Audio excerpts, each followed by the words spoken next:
Smart et réglo, on parle droit aujourd'hui, normal dans cette rubrique, et on va s'intéresser à un sujet alors vraiment qui est très sensible pour les chefs d'entreprise parce que ils sont en train de calculer, compter leurs effectifs et de se dire il faut qu'ils reviennent mes effectifs et on en parle parce que est-ce que le Covid est toujours un cas de force majeure? Ça c'est une question à laquelle va répondre Clarisse Thomé-Duarte, experte en droit des affaires chez SVP Information Décisionnelle. Bonjour Clarisse.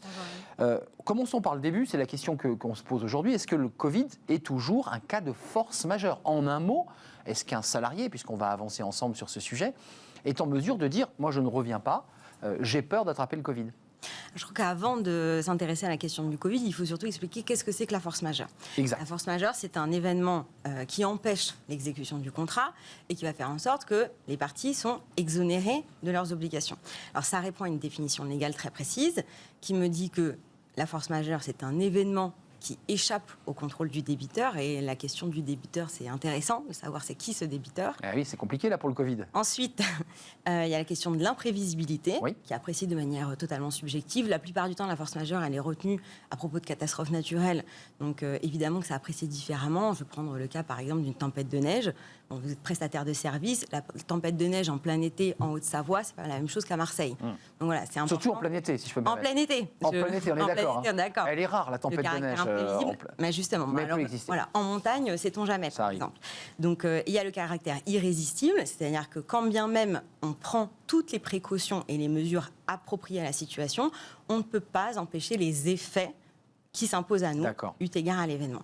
Donc ça, c'est important de le retenir parce que la définition légale, elle est strictement encadrée, elle existe depuis la création du Code civil, et même avec la réforme en 2016, les critères ont été maintenus. Donc là, ça c'est le cadre, je dirais, général. Légal.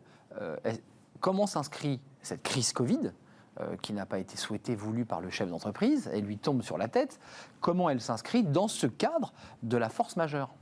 Alors, il faut quand même rappeler que de manière classique, toutes les maladies avaient toujours été envisagées de manière très restrictive et non retenues par les juridictions. On considérait que Ebola, dengue, H1N1, toutes ces jurisprudences-là disaient c'est pas imprévisible.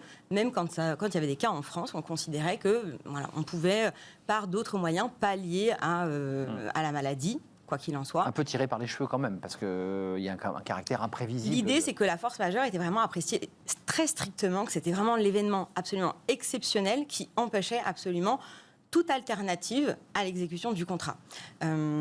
Et donc, c'était apprécié très strictement.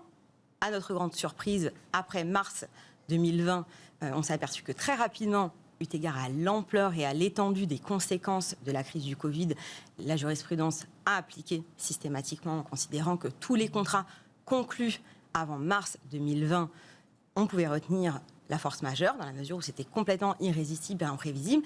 Et c'est important parce que la loi le dit bien, c'est-à-dire que l'imprévisibilité, elle doit exister pour les co-contractants à la signature du contrat. C'est-à-dire que l'événement, il doit être imprévisible au moment où je signe.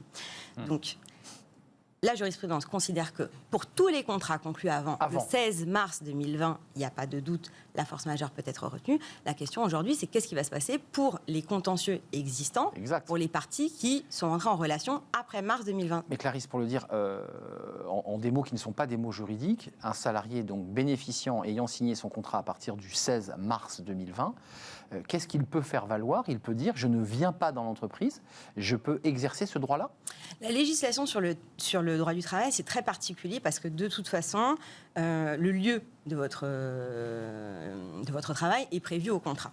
Donc quoi qu'il en soit, aujourd'hui, si la revendication elle existe aujourd'hui, soit on prévoit le télétravail par voie d'accord collectif, soit rien n'est prévu, et s'il est prévu à votre contrat de travail que vous devez exécuter votre travail sur site et que votre employeur vous dit vous revenez tous les jours, vous revenez tous les jours.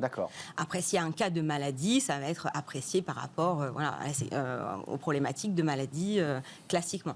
Donc vraiment, la problématique du droit au travail, je la mets de côté, c'est plus pertinent par rapport aux relations d'affaires, puisque là, on a vraiment une appréciation qui va changer dans le temps et qui a un caractère qui manque, c'est l'imprévisibilité. Après, le droit du travail, ça reste quand même très réglementé et donc il faut vraiment se référer au contrat de travail ou aux accords collectifs. Je repose ma question pour qu'elle soit concrète. Un cas de force majeure, on dit que le Covid, depuis le 16 mars, a été intégré dans un cas de force majeure, donc ça crée une jurisprudence, cette maladie, alors qu'auparavant, vous nous le disiez, les épidémies n'étaient pas prises en compte. Qu'est-ce que ça a changé pour le salarié? Quel droit ça lui donne supplémentaire, ce cas de force majeure?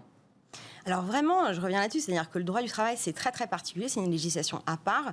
Par nature, la force majeure, elle est très très générale, mais elle est intéressante à envisager par rapport à des relations d'affaires plutôt que dans le droit du travail, parce que vraiment le droit du travail, c'est très particulier. Nous sommes d'accord.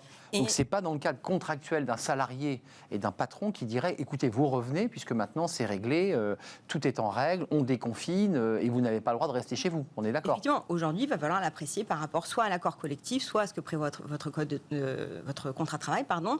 Donc, dans la mesure où aujourd'hui, il y a quand même un retour à la normale relatif. Mais relatif. Enfin, jusqu'à hier, il était à la normale. On nous parle d'un nouveau variant qui arrive et qui va nous tomber dessus. On n'est pas à l'abri, mais il y a quand même une réglementation très précise qui prévoit que dans le cadre de négociations, on peut réorganiser ici la modalité de retour ou pas de ces salariés dans le cadre du travail. Donc c'est très particulier. Et il faut que l'entreprise puisse justifier effectivement qu'elle a mis tout en œuvre depuis le début pour permettre la sécurité de ses salariés sur le site de travail. Effectivement. Et ça, c'est une obligation. Oui, bien évidemment, le respect des règles sanitaires, etc. Bien évidemment. Mais un salarié peut-il faire, sur le plan du droit, valoir le fait qu'il ne revient pas dans son entreprise parce qu'il estime qu'il pourrait être potentiellement contaminé, aujourd'hui encore, puisqu'il y a encore des contaminations, et que donc il ne peut pas revenir sur son lieu de travail? Non. Ça, c'est impossible. Non, son contrat de travail prévoit un retour sur site. Donc c'est un motif de licenciement.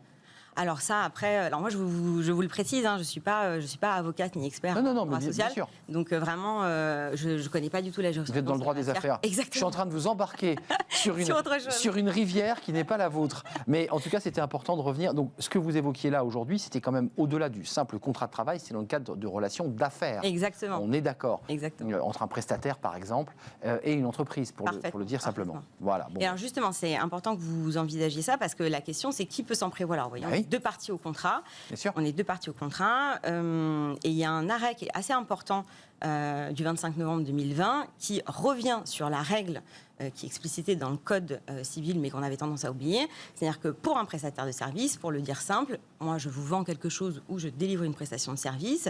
Vous, en qualité de client, vous me payez le prix de ma prestation. Et c'est vrai que la pratique avait tendance à considérer que l'un comme l'autre, on pouvait tous les deux revendiquer la force majeure en disant moi je suis client, finalement je ne peux pas être utilisateur du service, donc je refuse de payer et le contrat est suspendu. Or, la Cour de cassation, elle rappelle qu'il n'y a que le débiteur de l'obligation, donc le vendeur ou le prestataire de service, pour le dire simple, qui peut revendiquer cette protection de la force majeure. D'accord. Pourquoi ? Parce que lui, il va expliquer que l'événement lui a empêché l'exécution et que l'objet même de la force majeure, c'est pas de suspendre en tant que tel les contrats, c'est de permettre un temps de suspension dans le cas où l'événement est temporaire. Il y a une résolution. Puis ensuite réenclenche la livraison ou le service donné. Exactement. Il y a une suspension qui ne proroge pas d'ailleurs le contrat d'autant de la période de suspension. Oui, ça n'annule pas et en particulier le paiement, puisqu'en fait l'enjeu c'est évidemment que la relation finit. Si pendant la suspension. Bien sûr, mais après on enclenche. Il y a une suspension du paiement. Ensuite, une fois que c'est réenclenché, on repart dans une relation commerciale. On revient à la normale. Et c'est important de le préciser parce que quoi qu'il en soit, ça remet les pendules à l'heure et ça explique bien que c'est un mécanisme de protection pour celui qui est obligé d'exécuter une prestation concrète. Mais pas le client. Lorsque je suis payeur, en fait, je ne peux jamais être empêché de payer en tant que tel. Donc, si je n'ai pas pu bénéficier d'une prestation, elle est décalée, alors que mon prestataire, lui, était disposé à le faire, je ne peux pas revendiquer la suspension du contrat ou l'annulation, la résolution. Je dois payer, quand bien même je n'ai pas pu, pour des raisons X ou Y, me présenter. Merci Clarisse Thomé-Duart. Je vous avais embarqué sur le mauvais chemin, mais qu'est-ce que c'est que cette histoire? Merci, experte en droit des affaires chez SVP Information décisionnelle en droit des affaires, que les choses soient claires. On fait une petite pause, la fameuse pause café dont on parlait il y a quelques instants. C'est la pause café de Fanny Griesmer. Tiens, ça intéresse aussi les juristes. Qu'est-ce qui va changer? Parce qu'on en parle beaucoup entre nous. Qu'est-ce qui va changer à partir du 1er juillet? Il y a plein de choses qui vont changer et c'est une revue de détail que nous fait Fanny Griesmer dans quelques instants.